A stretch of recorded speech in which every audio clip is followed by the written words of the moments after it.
I know Ato and I know Ariam, so I'm looking forward to getting to know a little bit more about the rest of you.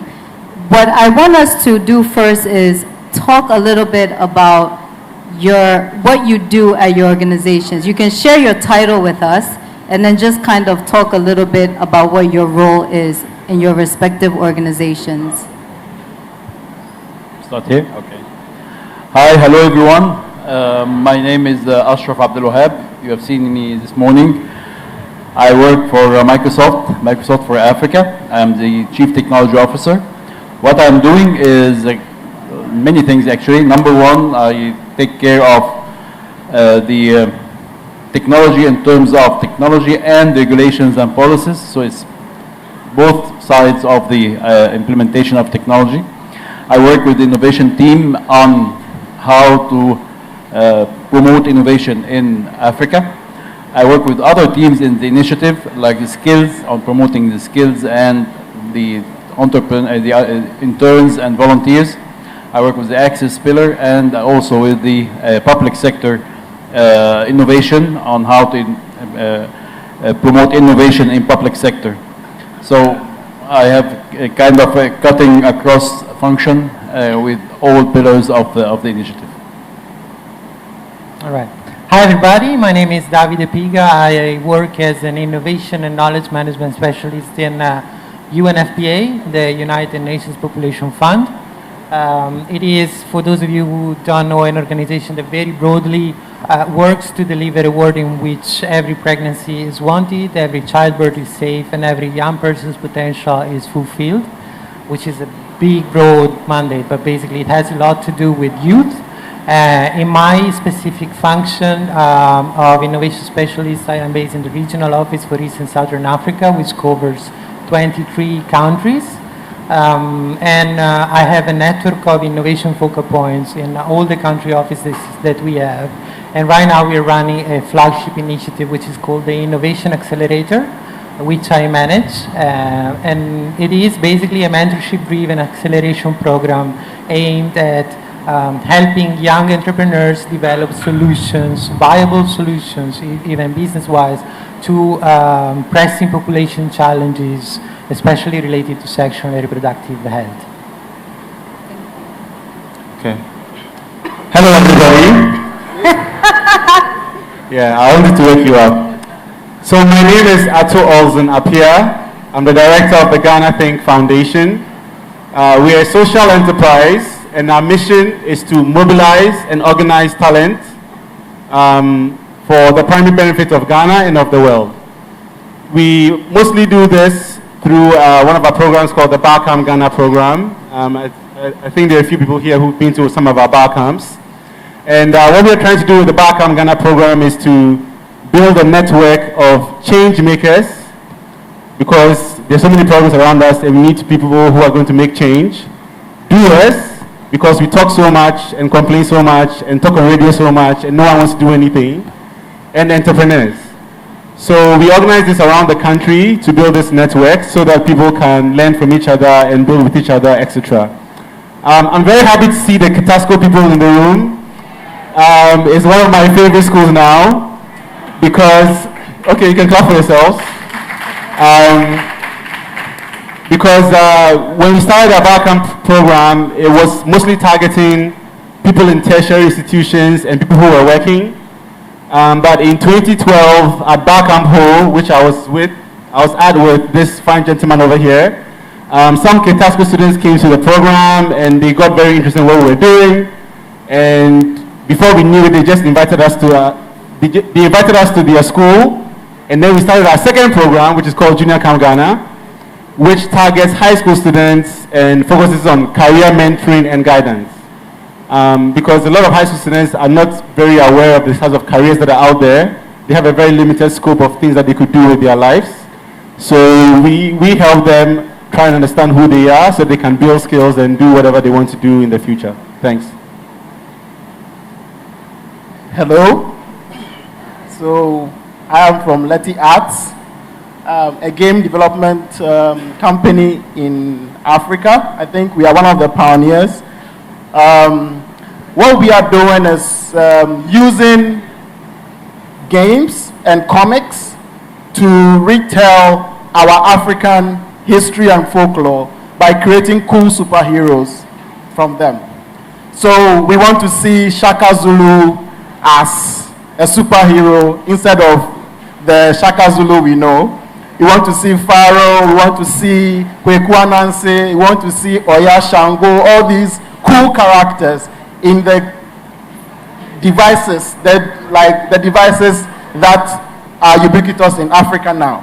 So we build video games, and using game technology, we also try to help NGOs use gaming for their advocacy purposes. So we gamify their processes. We've worked with USAID funded organizations. We've worked with FHI 360, like other NGOs who try to advocate a certain purpose, like HIV, malaria. You can use games to gather data and analyze it properly to actually track behavioral change. So that's what we've been doing for now.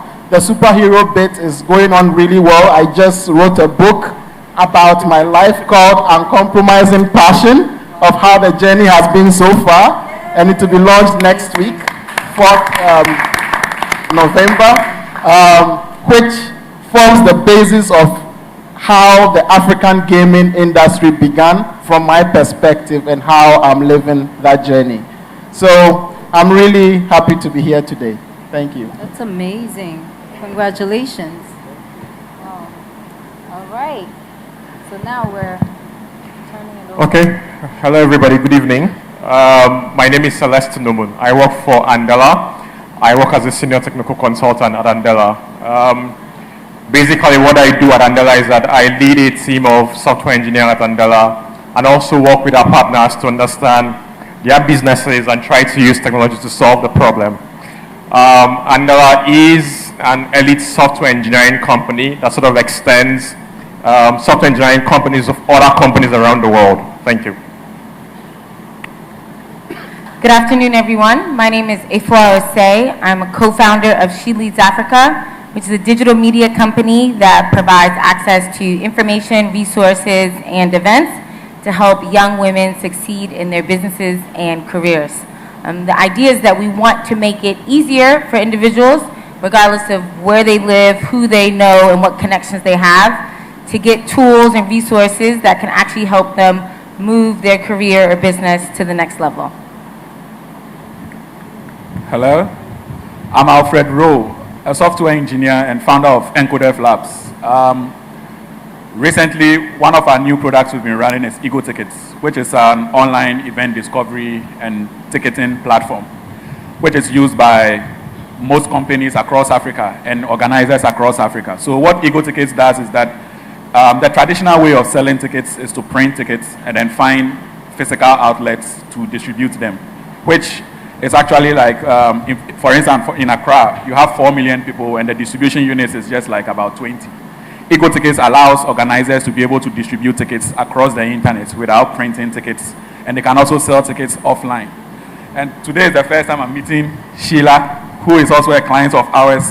She Leads Africa has been selling tickets on Ego Tickets, and we've been doing business online, but we've never actually met before. So these are some of the few things Ego Tickets does. Hello? Can you hear me? Can you hear me? My name is Kelechi Victor of Febu. You pronounce the easiest one. I am the community manager at Impact Hub Accra. Impact Hub Accra is a social enterprise that is focused on building sector-specific verticals to allow small and growth stage businesses to succeed. These verticals are anything from helping these companies raise funding, helping them to build talent, which is a major issue, or doing anything from community engagement to activism. It's a whole broad range of things that we work on, but the focus really is to help growth stage and early stage businesses grow and scale. At the base also we provide co-working, so if you're ever in town and you need a place to hang out, we have great coffee, food, and an amazing Wi-Fi. Impact Hub Accra offers that.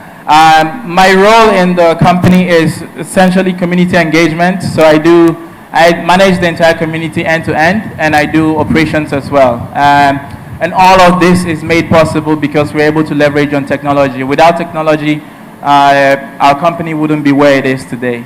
Thank you. Thank you, everyone.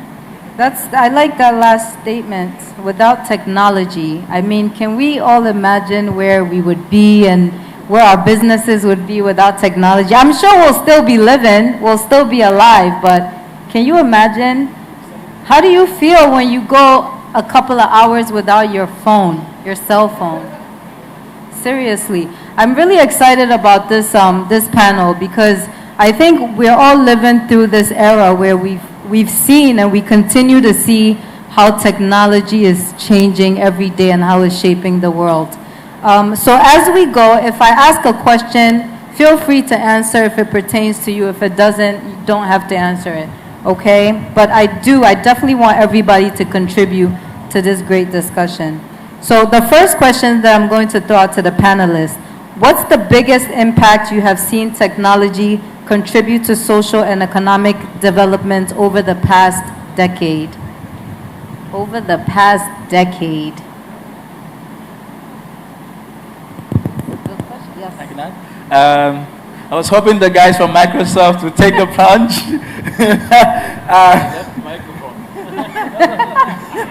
But like off the bat, I think for us, the biggest has been infrastructure. That basic foundation on which all these cool things we're seeing today are happening. Without that infrastructure, we cannot even be talking about this. So technology has really come far in terms of setting up the right infrastructure that allows different niches to build verticals and like unique products on them. Without the computer, for example, accessing internet would have been mind-boggling.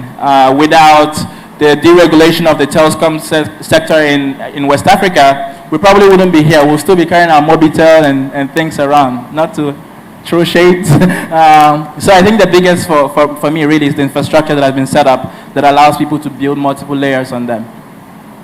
Thank you. For me, I think one of the biggest changes technology has brought is access to information. Normally, when we talk about access to information, most people think first of the internet. But those in the rural areas still have access to information from common SMS. So you have a lot of foundations, a lot of farming groups who have access to pricing, market information, and all that so that they can compete better and have better market space competition and then have better prices, which leads to having better income and the subsequent effects of all that. So the biggest is access to information, easy access to information. Very true. Sorry. Hi, everybody. I think for me, one of the biggest things that I've seen technology do is sort of leveling the playing field for every single person. So here's what I'm saying. That in my company, for instance, we've been able to extend the software engineering teams of some of the best global companies you can think about, from IBM to Google to 2U. And if there was no access to this underlying infrastructure that Kelechi just mentioned about, which is the internet, it's almost impossible for somebody to sit in Lagos or Nairobi or even in Accra and contribute to a software company in Silicon Valley. So this is, for me, one of the best things that have been able to happen to each and every single person, such that wherever you are today around the globe, time and space doesn't hinder you again. I have been here for the past 3 days, and I attend every single meeting that takes place in my company. I just go on Slack, contribute to it, go on Skype, take calls, go on Hangouts, contribute, use Google Docs to contribute to every single idea that's been taking place. So just imagine if this thing wasn't available. I mean, today I have been traveling for the last 2 weeks. I haven't been in the office, but I've been working like every single time. You would so much believe that I'm just sitting in the next room across the other side of the hall. So that's it.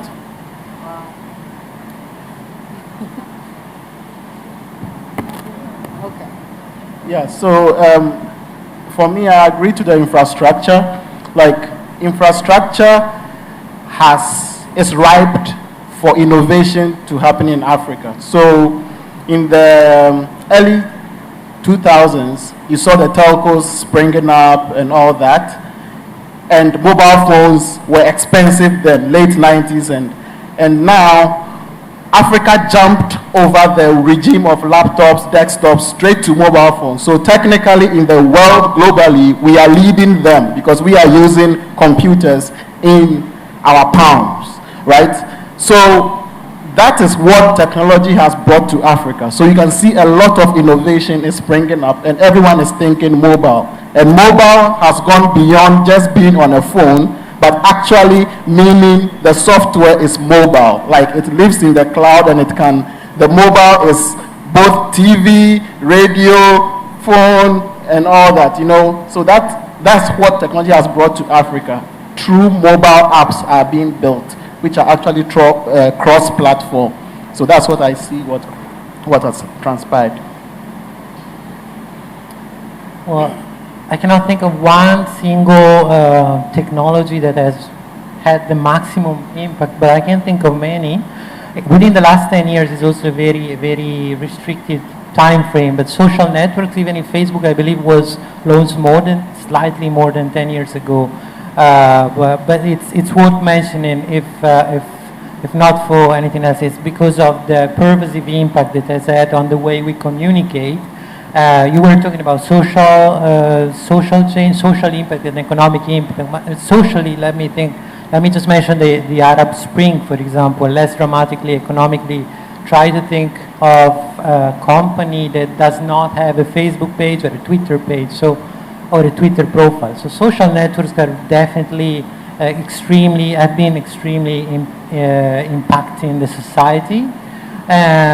More related to Africa, mobile technology, which has been mentioned, but I'd like to mention in particular M-Pesa, two examples, M-Pesa and mobile health, which is another category. This is directly related to the penetration of mobile technology in the African society, which is impressive. And when it comes to mobile health, for example, this can mean that really a lot of people can access public medical services, and when before they wouldn't be able to access the services, and that in some cases, many cases, means the difference between life and death. So if that's not social impact, I don't know what it is. Thank you. Thank you. I agree. We have infrastructure for internet and mobile devices is the first thing that happened that started the digital transformation. I would like to add to that the computing power behind it, because the rise of the cloud as a new business model that allows us to store huge amount of data and do a lot of applications that we couldn't do before, like machine learning tools and analytics and business intelligence on this data, and also helped in the support of mobile apps, for example, and even the way mobile operates right now. So the combination of the infrastructure in terms of communication, mobile and internet, and the cloud computing as a new business model are the key elements of the digital transformations that we are going through, and this will lead to what we are seeing right now with the new business models and the disruptive business models that are starting to take over our life. Uber, for example, a new business model for using a car. Exactly. Thank you. Exactly. Thank you all so much. Does anyone else want to add to? Yeah? Well, I mean, I think you've all mentioned some very, very great things, about what technology's been able to do over the past decade. I remember a few years ago, I mean, even on this continent, in Africa, I mean, how many people actually used technology? How many people were on their phones? How many people were using social media to their benefit? And Ariam, you mentioned something that I think is very important. I feel like we've definitely bypassed a lot of stages and we've caught up. And one of the ways is like on our mobile phone, the average person on the continent is using their phone to do business, so that's definitely one great innovation when it comes to technology. So I want to ask you, how are you, everyone does business on this continent, am I correct? Or have, or is currently doing business on this continent. So how do you see Africans, whether it's individuals or African business, how do you see them using technology to their benefit? Do you feel like they're using it effectively for their businesses?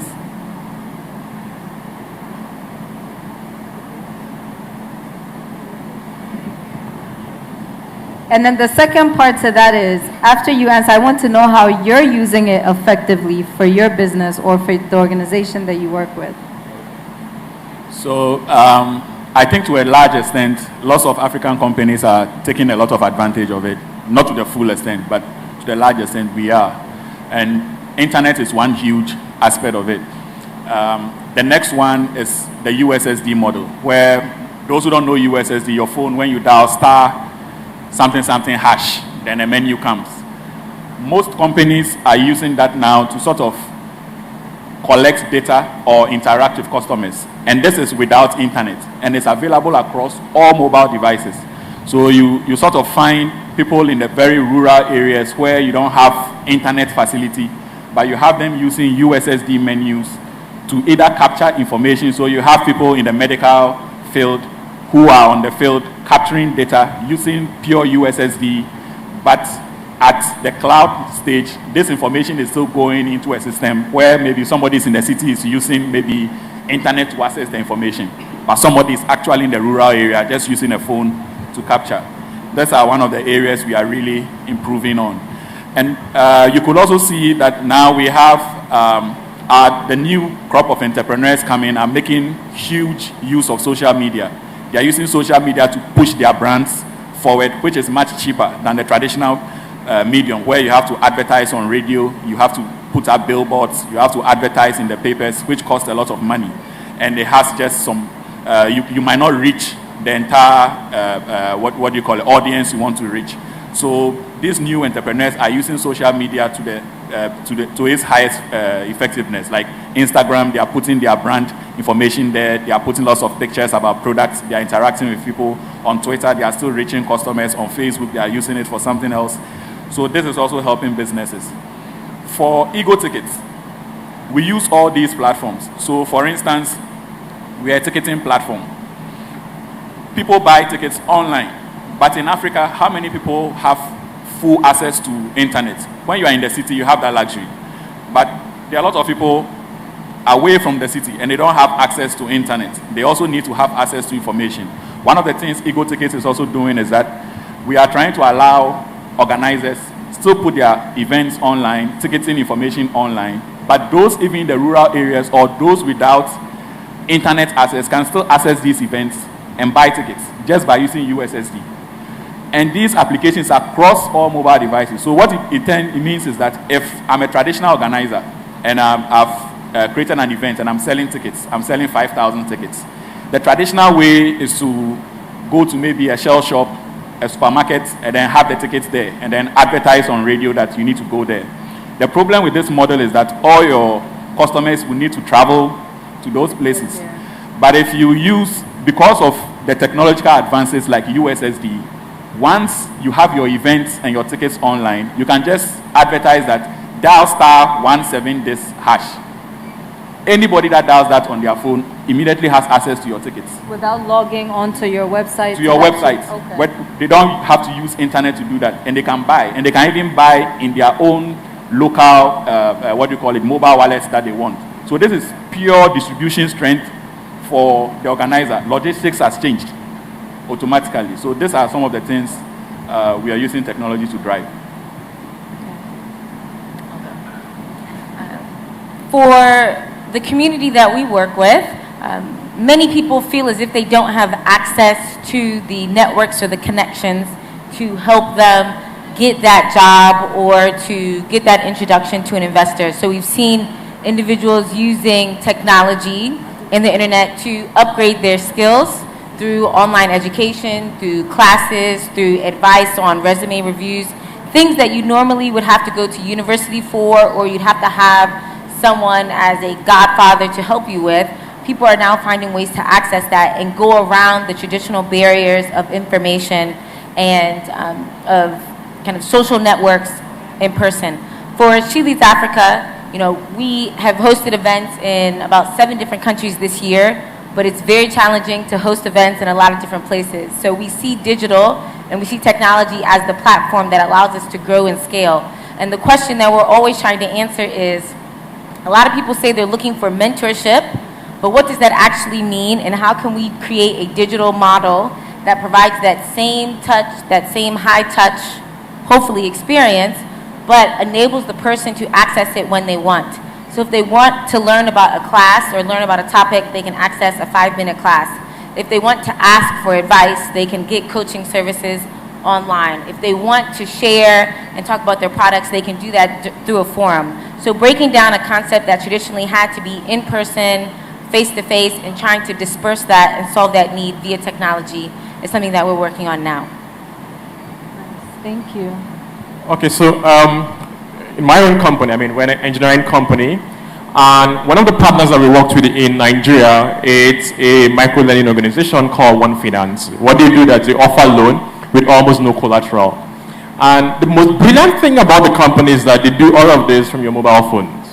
So we've been able to help these sort of organizations build systems and softwares that can allow them to disburse loans in about less than 48 hours, just using your mobile devices that you already have at the comfort of your home, and you can take advantage of these services. Now, this is one of those things that we're able to see, as opposed to going to a traditional brick and mortar system, fill forms, bring all manner of collaterals, and also guarantors so that you can access loans. And also, we have partners also who do e-commerce businesses. We all know the advantage of e-commerce. You don't have to sit in traffic for a couple of hours, drive to a shop, price, or do whatever you want to do before accessing those things. So with the help of technology, we've been able to help entrepreneurs around the world, even locally also, build systems that allow them scale their services beyond their immediate physical location. So that, for me, it's really, really huge. So for us, I think what technology does for companies is sector-based, right? And the learning gap. So I think though we are helping people to adapt, there's also a very big gap between the illiteracy and then the adaptation to the technology. So that is a big gap in Africa. So for instance, for EGO tickets, I don't know why we can't buy bus tickets using EGO tickets. It might be that the business is not adapting to that. They have so many bookings and it's not coming. So that is also a problem. So I just want us to acknowledge that bit there. It's all not rosy and all that. But what is helping is that internet and USSD technology is going on. In our sector, it's been very hard to sell games on the continent, but we have a course that games will catapult Africa to be at par with the West, because we have 1 billion people on the continent, and the games industry is the biggest in the West. It's bigger than the music and the movie industry combined, and Africa is contributing nothing to those numbers. So we have tried to make organizations like UNFPA, how you can use games for change. So you deploy a game, you can track the analytics of how people are making decisions and all that, and that is growing gradually. We've had some clients that we've deployed with, and it's working. So our sector, it's been very hard to push technology unless organizations like UFFPA accept. But they also will prefer to do a billboard, because that's a traditional way, and deploy 1,000 people to go and advocate and allocate a small budget and say, okay, use this 5,000 cedis and let's see if it works. But games don't cost 5,000 cedis, But then, because we want to make it work, we will work in that space. So those are challenges on the continent that we are facing, even with the multinational companies as to the local companies. Great. So I'd like to touch upon what Aram said a bit and talk about communication. So I like the billboard social media example, because normally when we have barcamps, one of our favorite questions is to ask people, how did they hear about the event? So we asked them, Facebook, raise your hand. WhatsApp, raise your hand. Twitter, Google+, radio, TV. We don't need TV ads, they're too expensive. So, and the funny thing is that for them to hear about it on radio and count, they have to hear it repeatedly, right? But if they get a WhatsApp message from a friend, because it's coming from a friend and because it's social in that sense, they take it more seriously. So I think communication, so far as technology, is really a big game changer for a lot of companies around the continent. For us at Ghana, I think we use WhatsApp a lot. We sometimes organize events without having a single physical meeting because everything is happening on WhatsApp, right? So that saves us a lot of time, saves a lot of money, and whatever you could think of. So I think there are a lot of companies locally that are using technology really well. And I think it's also really important that others understand how they use it so that the general populace also understand how to use the technology really well. Just coming locally, I really like the idea of some of the local apps that we have. I was talking to Alfred quickly about Empower before we joined, but I really love Express Pay. And one quick example that I've seen companies use Express Pay is they have to pay people maybe 200 cedis each, right? So instead of going to the bank and depositing everybody's account, or I don't know how else they will do it, you can just go to Express Pay and send people money, done, right? So I think we have to understand, I think people need to learn more about how people are using technology locally and how it's saving money, how it's saving time, how it's being very efficient so that other people can use it. Because one of the challenges that a lot of local technologies face is that you don't have a huge addressable market, right? There are so many people, Alfred is talking about Ussd and co. There are so many people in Ghana who have phones. We like to celebrate that we have more phones than human beings in Ghana. But the number of people who can actually use that phone to make a purchase online is very, very small, right? So we need a lot of people to embrace technology. Ego Tickets here, Express Pay here, Letty Ask here, and then the Express Pay user uses Ego Tickets, and then he uses Letty Ask, and then we grow from there. So I think technology is a great game changer. For me, I love it. I champion it all the time, and I don't know how we'll survive without using it. Thank you for that. All right, I think, well, technology, how it is used in Africa, especially by young people, I think it's not used, it is squeezed. They make the most out of it in very inventive ways. I'm always amazed at seeing what you can do with that funny menu. Ussd, something that you were mentioning that I use to recharge my phone, sometimes failing because I don't understand it, and you can do a lot with it. In Africa, you can do these things. People actually invent solutions based on very basic technologies, which doesn't happen in the rest of the world. Communication, of course, the way social media is utilized here is quite magic. I remember a few years ago I was organizing a communication campaign for the Global South-South Development Expo. I had a team of people working on social media. We trended in the country, it was in Kenya, on Twitter. We were the top topic of conversation for 3 days in a row. I mean, that's more than football. They were talking about South-South cooperation. Who talks about South-South cooperation? It's quite amazing, the engagement of young people with social media. From UNFPA's side, we have seen a lot of very interesting ideas, products. We have a platform, for example, TuneMe, that helps you accessing information on sexual and reproductive health, but also finding out where the clinics are, and there are plans to make it possible for users to rate the best clinics anonymously, of course. And then now with this initiative, which I was mentioning, we are actually accelerating a startup in Kenya, developing an app for providing access to sexual and reproductive health information for deaf people using Kenyan Sign Language. So it's about the imagination, and which is at a completely different level in Africa. Yeah, of course, Microsoft is supporting accelerators and startups who are working on technology, on different sectors, but using technology. Some of them are using technology in the traditional way, supporting other SMEs or other startups, and some other they have created a new business model. They modified an existing one and transformed it into another business model that adapts to what benefits the technology brings. So this kind of accelerators, this kind of startups, they have not only gained projects in their countries, but they are expanding in other neighboring countries in Africa. And they are moving forward with that.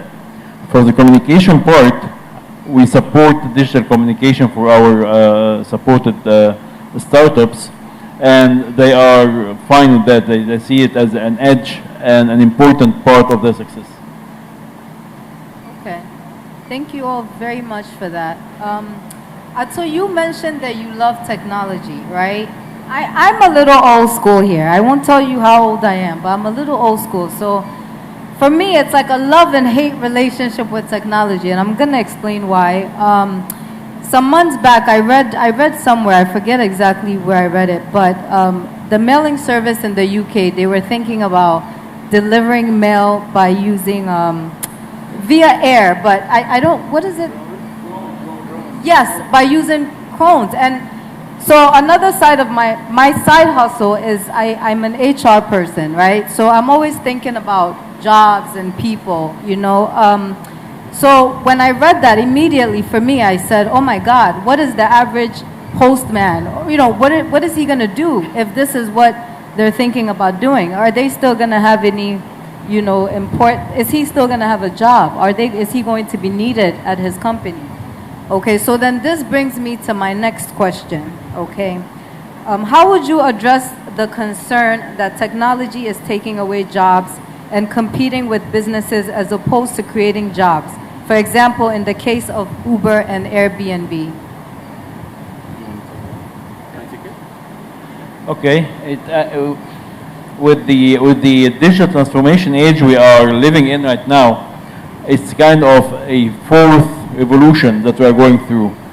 And with each revolution, you come up with a new model of doing things. Okay?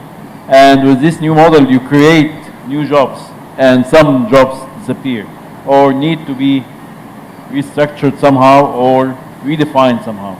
But of course, this new technology will bring new jobs, estimated about 7 million by 2020 for the cloud only, just because of using the cloud. 7 million jobs, new jobs. But at the same time, some existing jobs will need to be redefined.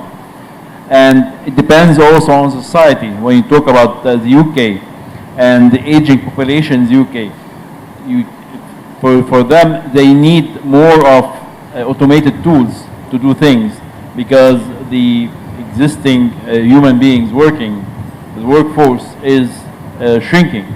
So also the society itself and the conditions of society plays a role on the adoption of certain technologies. Well, this is not a new question. I think this is a question that has been around for a long time. Surely when computers were invented, this question was posed. It's an old debate.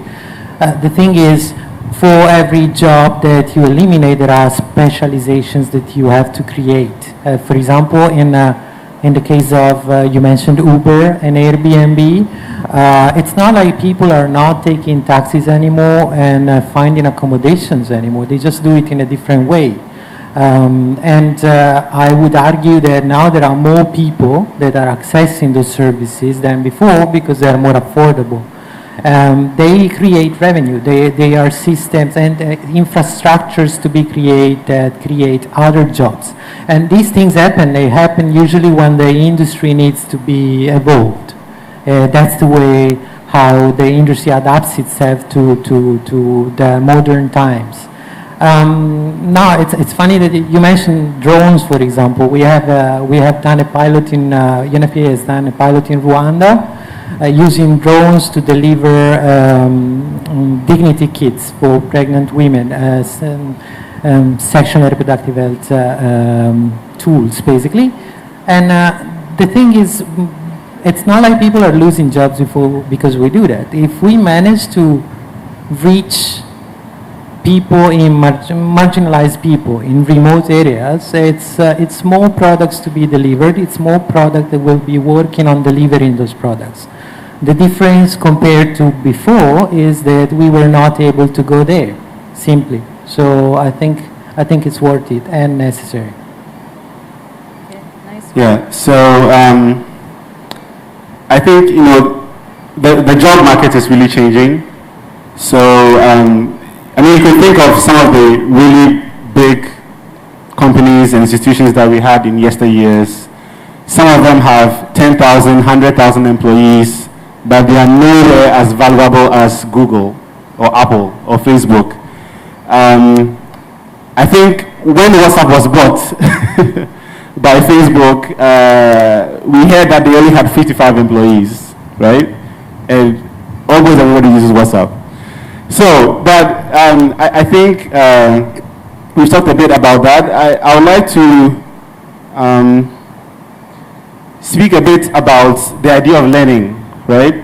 Because, from For Africa really rightly said, we're in the fourth industrial revolution now, and technology has really come to stay. So there are so many things that people have to learn, right? So even the way that, mail was delivered or information was sent has really changed. So I think people are always encouraged to learn and, stay up with the trends, to stay up with technology so that they can be relevant in today, right? The last background that we had in Koforidia, one of our mentors said something very, very profound, where he said that people have to learn, unlearn, and relearn, right? So what you learned in school might not be very applicable to the first job that you might get or the next job that you might get, right? So if people have to figure out how to be able to learn and unlearn the things that they know already so they can relearn to be able to do other things. And that's something that we have to really promote in our education and also promote outside schooling, because we can talk about our education system in Ghana all day. It's not the best. So I think it behoves upon people to be able to do that. And we also have a very youthful population, right? I think there are about 9 million Ghanaians between the ages of 15 to 35, right? And a lot of these people are unemployed. But if they don't make themselves relevant and applicable to where the world is now and where the world is going in a few years, they will still remain unemployed, right? So it behoves, it's not so much that the jobs are being lost, it's about people being relevant. And I'm sure like a lot of us here are also entrepreneurs, and we can also create jobs, right? So if you're relevant and you're really good and you can learn and unlearn and relearn quickly, you won't go hungry. I like that. Learn, unlearn. Yeah, and for me, I think technology has come to stay as well. It's just going to get simpler and simpler for me.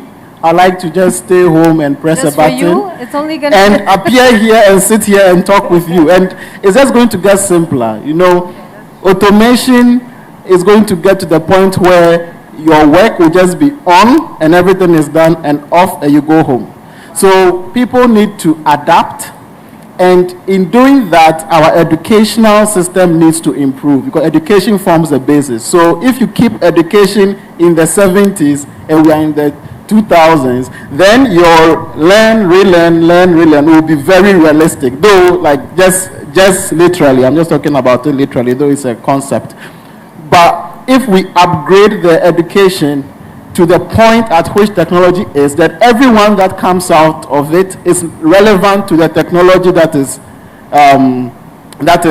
at stake, and they can couch around it and make themselves relevant. So if teleportation starts now, and they are researching it, how they can make me disappear and appear, and it will happen, right? I believe in that strongly. That doesn't mean Shell or Total shouldn't research to see how they can still put fuel in that, like be relevant in that transportation. Maybe I need a gallon of Shell to make myself into liquid and appear again as a solid. Like, so R&D should always be topmost in every company or everybody's life to adapt to what is happening. Yeah. So it's about adapting and staying ahead. Yes, and staying ahead. Yeah. Okay. Anyway, I think for me, in my own case, I feel like, so I see it more like it's creating way more opportunities for so many people. Uber, for instance, says they employ, or they have 1.5 million drivers in their network. I mean, I doubt if there are more than 10 companies in the world today that employ 1.5 million people, either directly or indirectly. And that's massive. That's really, really massive. And just imagine the economic opportunities that has created. So I'll give you a typical example. About 2 or 3 months ago, I was traveling, I got to Lagos, I ordered a taxi from Uber, and I saw this well-dressed gentleman come drive me. And in the course of discussion, he said he used to work for a particular airline. But somehow, the airline wasn't compensating him as much as he would want. And he found that he had a car that even costed him almost 50% of his salary to maintain. So he decided to drop from his airline and decided to go drive Uber permanently. Now, every single month, he makes equivalent of about 600,000 naira, which is about 10% of what the airline company paid him a while ago. Now, that's an order of magnitude times 10. That's phenomenal. Now, another typical example, I keep talking about my company. We today have been able to have people contribute in companies that they will probably had never been able to go to. A typical example, 2 years ago, I interviewed at Airbnb. I didn't get the job, not necessarily because I wasn't good enough, but somehow there's something called H-1B visa in the US that allows you to come get a work permit. But I couldn't get that because it's a balloting system. And if you miss one slot in a year, it takes you 1 extra year to do it. I couldn't do that in 2 years. But guess what? The very moment I joined my current company, in my first week, I was going to go work for one of our partners, which is UNESCO. I mean, that was like unimaginable. I mean, how would that have happened without technology? I mean, look, for me, these are the multiplier effect of technology as opposed to, people losing out. Time from time again, things will change. The only things that people need to do is to change as things changes. So that's it. I think ultimately there are always people who are excluded from the system, and a technology company growing and having thousands of people have equity and potential wealth, or employing millions of people. The question is really, what about those people who are consistently missing from the conversation, who won't have an opportunity to learn those skills, or who just don't have access, and the jobs, maybe lower skilled or require less education, are disappearing. So I'm really interested in how can technology companies be more inclusive in the terms of who they hire, how do they make sure that they're helping to build the pipeline?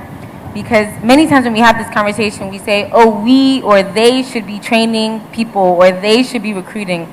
But who is the they, right? Who are these people who are going to go do the work if it's not a priority to them? And I think as we've seen in most technology companies, hiring people of difference, and that could be so many things. It could be gender, it could be race, it could be age, it could be location. If you live in a rural area and you're not considered a priority, and those people will consistently miss out on opportunities if it's not a priority for the founders and for influencers in the technology ecosystem to make sure that they're included from the start. I think when we talk about technology, most people think too much of the high-end technology.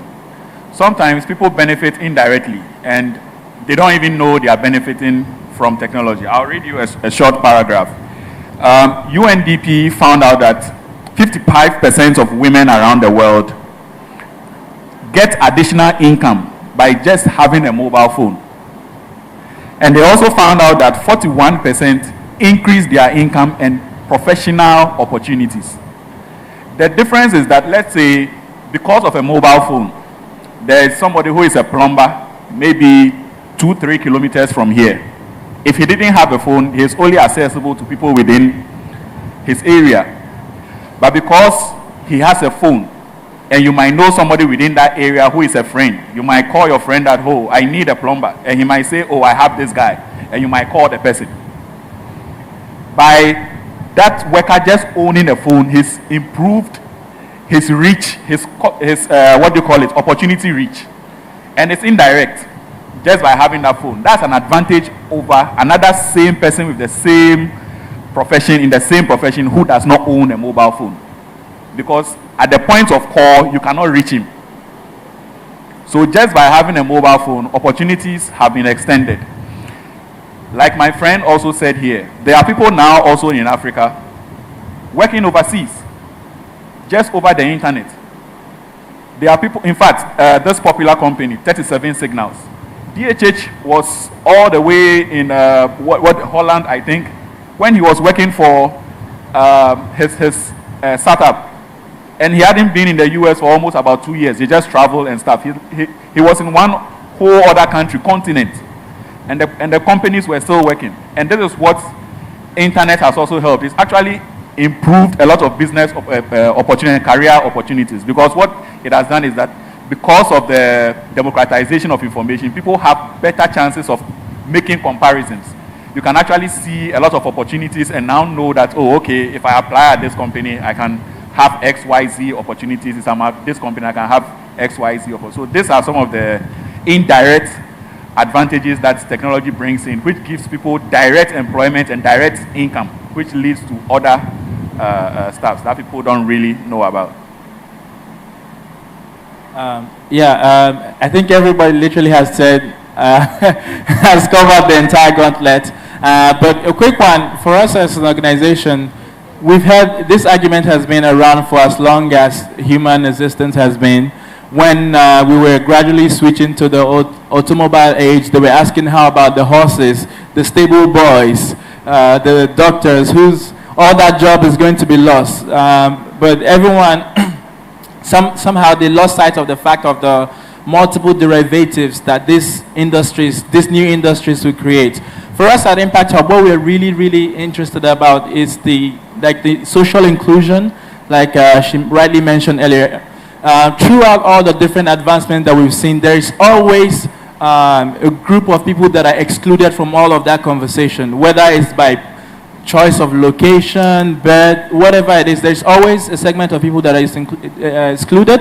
And at the Hub, one of the things we're really interested in is to making sure that the programs we are creating is as inclusive as possible.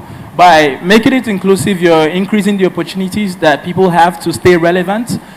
You're making them more globally competitive. And so, say, when one industry that they're working in is sort of, outmoded, they can easily hop into another industry and move on with things. So, granted that some jobs might be lost due to technological proliferation, there is actually much bigger opportunities that are being created out there thanks to the derivatives that technology is creating.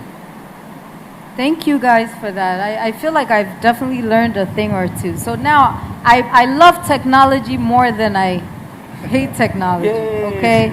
High five. All right, so we have about 6 minutes left, so we'll try to wrap it up with about 2 more questions. But as an entrepreneur, and I'm sure there are a lot of entrepreneurs in here who would like to get some answers to this question. In talking about technology and using it on this continent, how do you bypass we have a lot of network issues, network challenges. You know, I don't think anyone can deny that. How do you deal with these network issues? And whether it's having to do a Skype call, social media, WhatsApp, how do you deal with these network issues as it relates to your business? Okay, so I'll start. I think Aaron talked about the onset or when mobile phones started becoming popular in Ghana. Mobile phones and mobile communication used to be much more expensive than it is now. When I was in PESEC, I don't think I could have afforded a phone.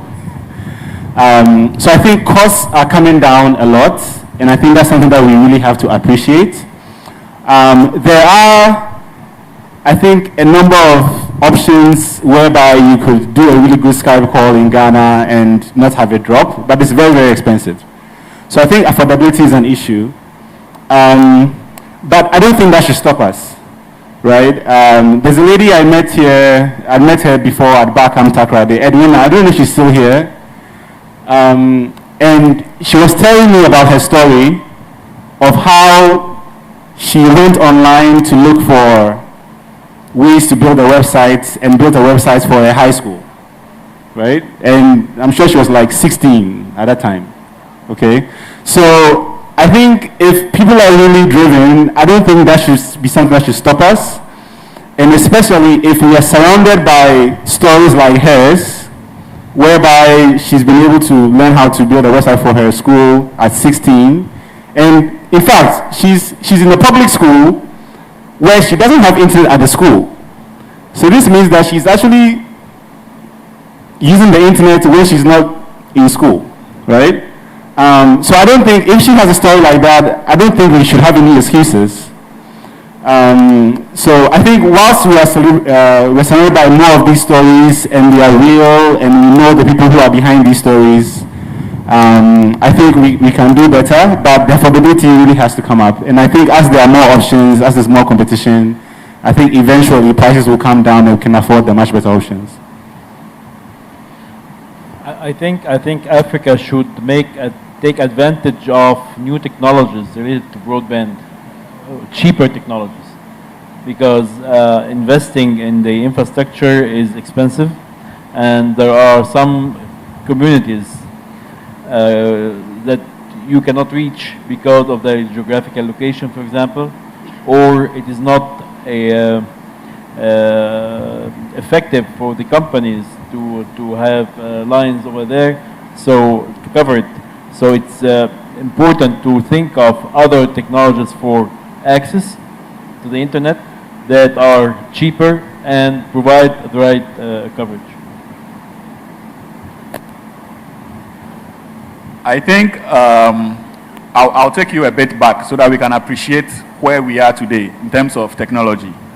Back in 2003, when I was a young budding software engineer, the best cafe you could find around was Busy Internet. And most people in Ghana didn't even have landlines at home, let alone internet. And I had to, travel close to about 20 kilometers to Busy Internet to browse. Sometimes we stay over at night. In fact, it got to a point we browsed there to the extent that they gave us 3 days free browsing. And we had to copy the information that we got from the cafe onto a diskette or a CD to take it home to work offline. Today, we were there when MTN also introduced Edge. To activate your Edge, you have to go to MTN's office, pay like I think 10 cedis to activate Edge. Today, a lot of people are on 3G and are even saying it is slow. We've come so far. Gone were the days when you have to spend like 5 minutes waiting for Google's page. So things have improved, definitely. So sometimes the hiccups is there. Most people know that they ride the tide. So, as an entrepreneur, challenges will come your way. It's one of the things you just have to deal with and then just move on. Yeah.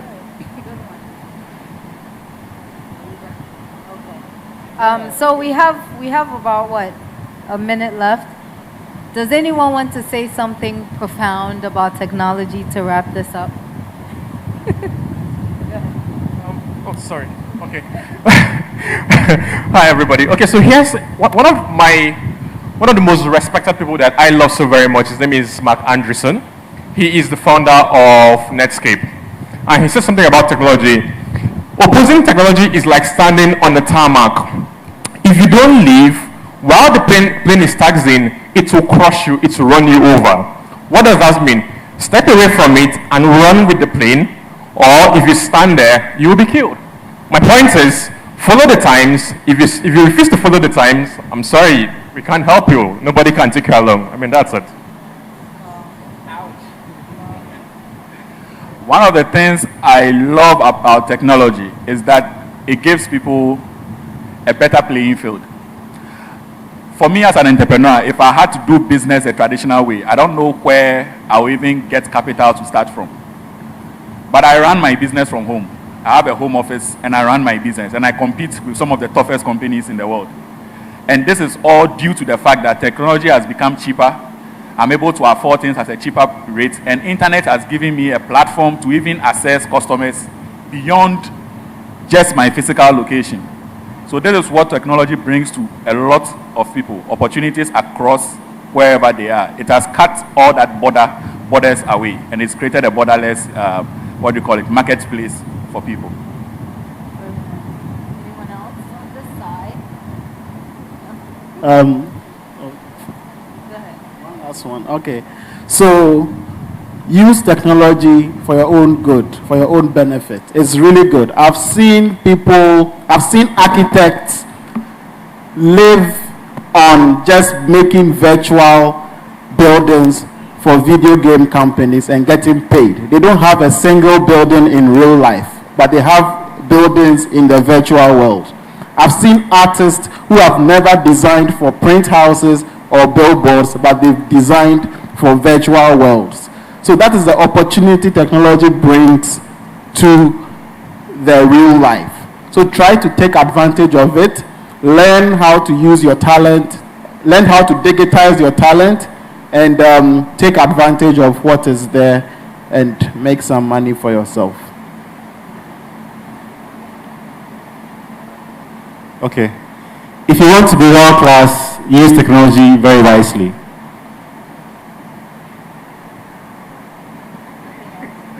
All right, I just want to thank everyone, Ashraf, David. I want to thank you, Ato, Ariam. I want to thank you, Celestine, Afia. I want to thank you, Alfred, and Kelechi.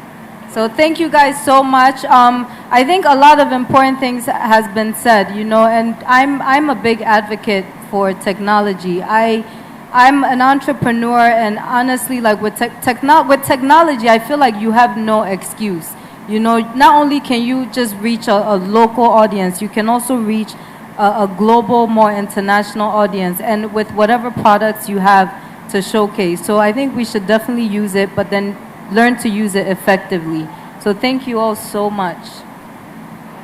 Okay, let's put our hands together. Our very final panel. Thank you so much. Thank you so much for the conversations. I'll see you two on WhatsApp. But then, yeah. So there's a book, and I believe you just mentioned it just one more time, so at least we know. But we've been waiting for this book for a while. So just tell us about the book once again before you go. Yes, so this book, Uncompromising Passion, The Humble Beginnings of an African Video Game Industry, is about how I grew up and became a game developer in Africa. It documents my unfolding story. So it's not to say that it's not a motivational book. It was written to tell you you can. It was written to tell you you are already doing it. So document your story. We need our literature written for us to consume, not to read about the outside success stories, but we should start documenting our stories, and I'm the first to write my story.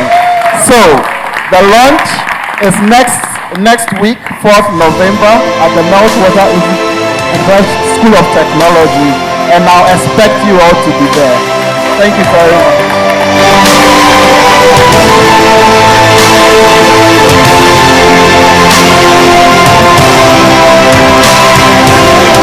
Yeah, that's cueing the music. Love it. Okay, so we are just going to say thank you guys. I'm sure we'd like to take a quick picture with this panel session before you take your seat. But we're going to take closing remarks, and we're going to call on Sei Basir, who is the Director of Investment at IFU, to give us the closing remarks. But then just a quick picture with you guys before we take the closing comments. So the photographer, yes, the photographer is here. So all of you can just line up here for a quick photo before we take the closing remarks.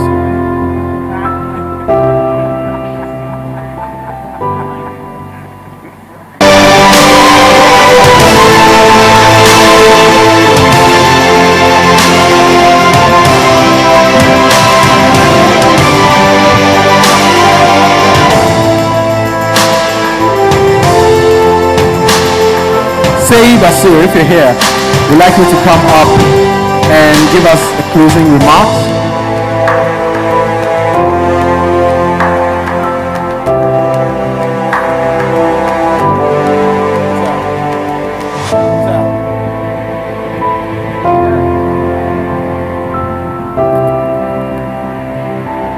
Okay, that's just brilliant. So our closing remarks will be given by two of the most vocal at the annual gathering.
I will let you speak first since you're the chairman, right? So you can go first. You can go first.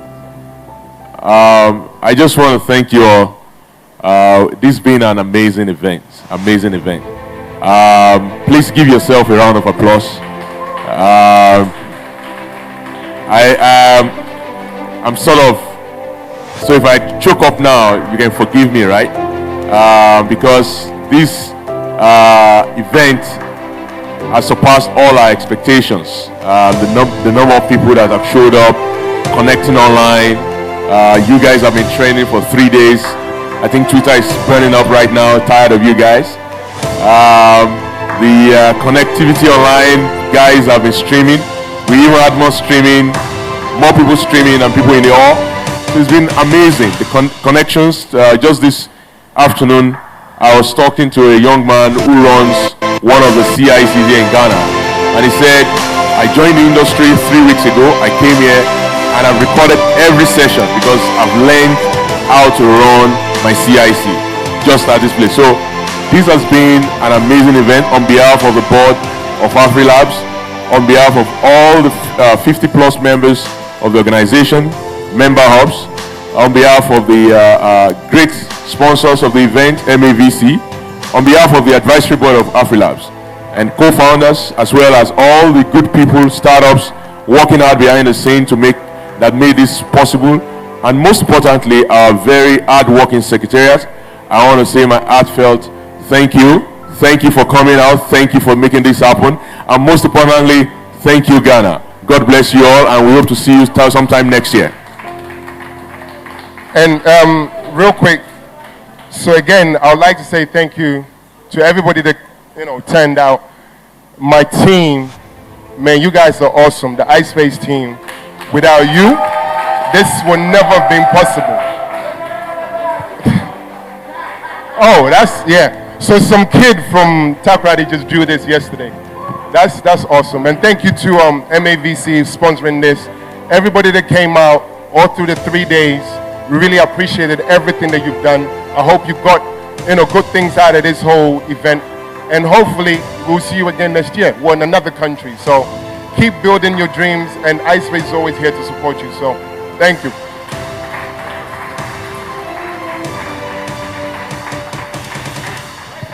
So the event is declared closed. Yeah.